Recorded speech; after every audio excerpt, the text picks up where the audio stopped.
Hello, friends. It has been probably over a year since I've updated, and I wanted to just take some time today to let you know what's been going on with me, just kind of give you an update on some things that have been happening health-wise for me. It is so beautiful outside here in Missouri right now that I felt pretty good today, so I decided to come out and sit underneath our fairy tree. When we first moved into our home, it's been almost 15 years. In February, it'll be 15 years. We have this, I don't know if you can see it, this giant, gorgeous tree here in our backyard, and at night the fireflies will just like fly all around the leaves, and it just looks magical. And we told the kids it was a fairy tree. So I came out here to sit under the fairy tree for a little bit and just to enjoy the breeze, to look at everything, because unfortunately I'm also near a major road, so hopefully that won't be too big of a problem. Hope you guys can still hear me. It's September, the middle of September here in Missouri, and everything is still so beautiful. Everything is so green, and it's hot. Like I'm sweating right now. It's hot, and I love it. My flowers are still gorgeous. We're still picking peppers off the pepper plants. It's absolutely gorgeous. Anyway, I wanted to give you an update on how I've been doing, and you will have to forgive me because I have got major fibro fog today. In fact, I wrote down kind of what I wanted to say because I was so afraid I was going to forget. Yeah, kind of like I'm doing now. Okay, focus. Okay, so the last time that I uploaded to YouTube was for my fibromyalgia flare video, and I was in the middle of a normal flare for me with fibromyalgia, and they're horrible. You feel horrible. You can tell in the video how horrible I feel. And since then,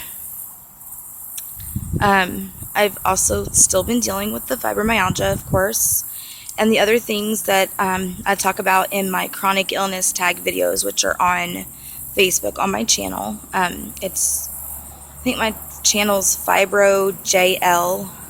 I have to double check that. Anyway, in June of last year, I was diagnosed with something called trigeminal neuralgia. And I basically was just hit with lightning. That's the only way I can describe it. I was hit with lightning. My aunt was staying with us, and I was helping her get cleaned up in the restroom, get changed for the day and get cleaned up.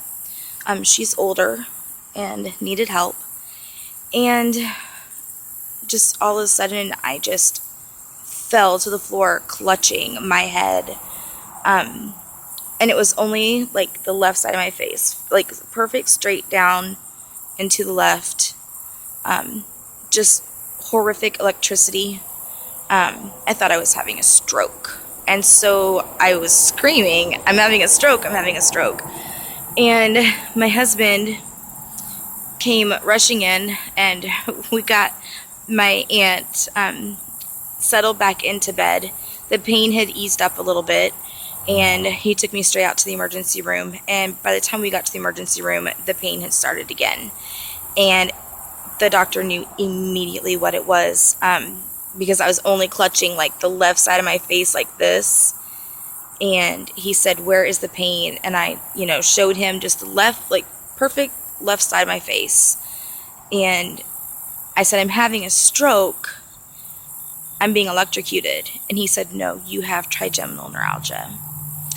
And I'm going to put a link below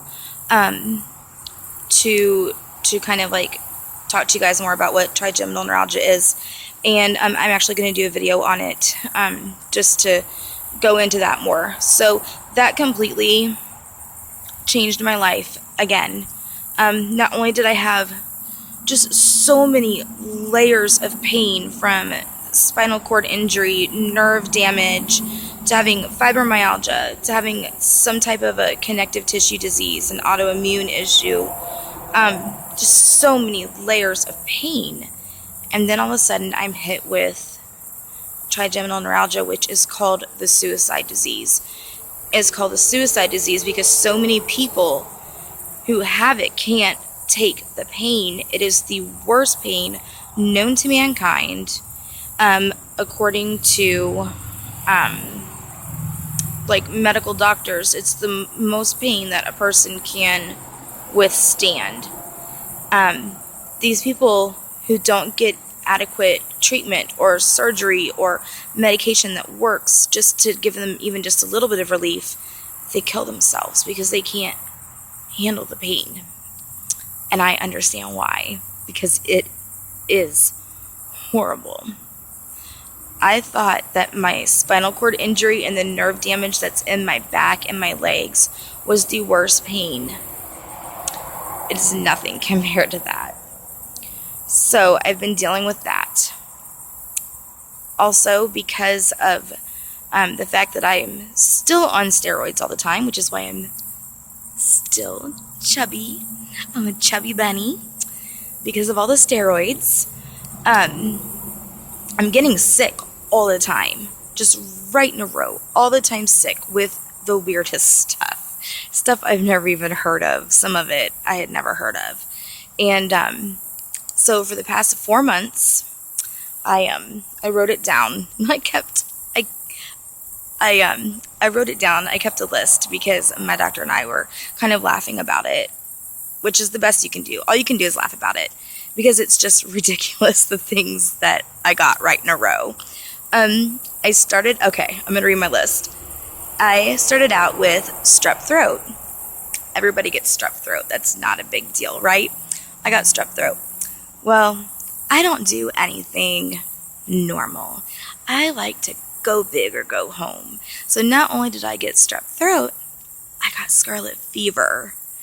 So I didn't even know people got scarlet fever anymore. I kind of felt like, the old video game Oregon Trail. My husband and I were joking. I was like, and here comes JL, along the Oregon Trail. She dies from scarlet fever. Because that's what I had. So I had strep throat. I had scarlet fever. And I was sick. I was so sick with that. I was better, completely better from that for about 4 days. And I came down with pneumonia. I get pneumonia very, very easily.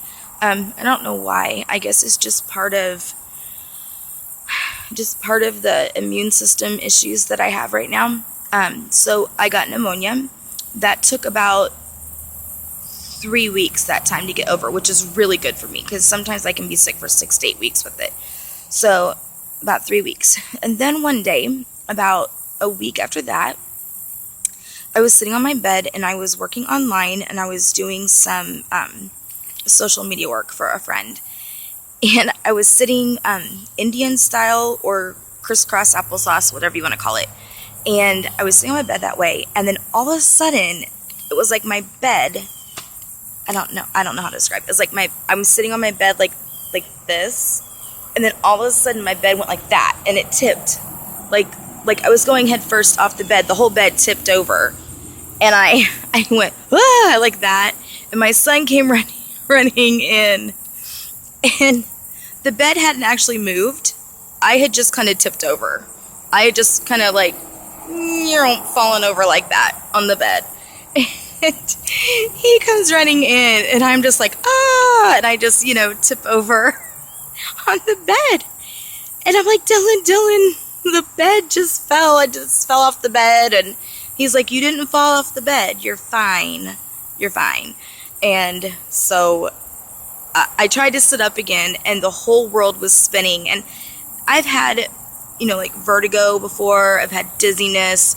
This was completely like up and down and sideways, and like if I were to just sit straight, I would feel like my head was just falling to the ground, and it was so bad. I couldn't walk.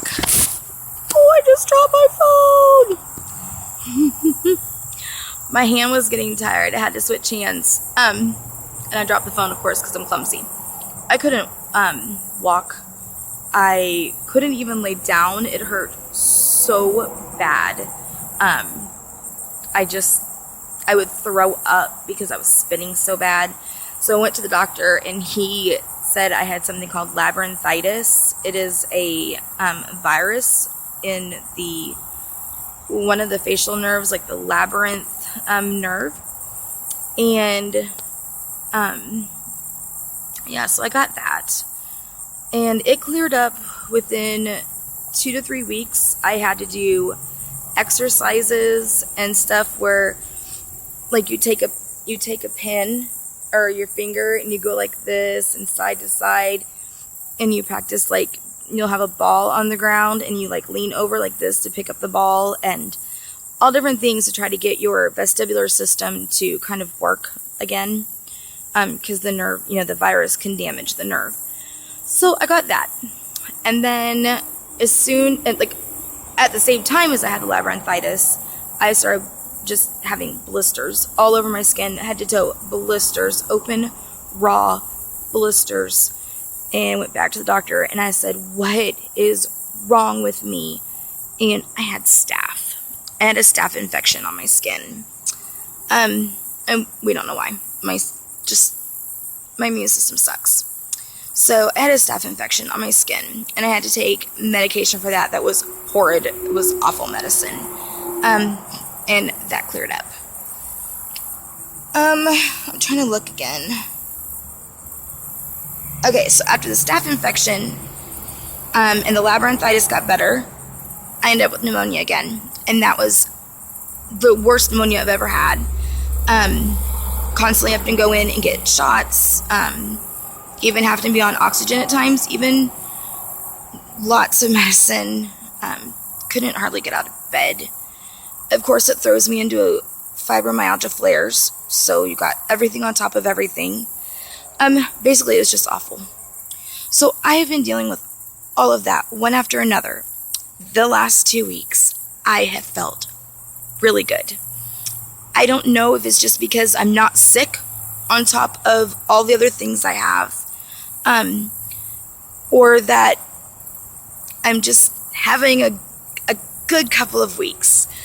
But I have tried to get outside every day. As you can see, my face is a little sunburnt. I'm a little sunburnt because I've been outside playing. And I've tried to walk a little bit each day, even if it's just the mailbox and back.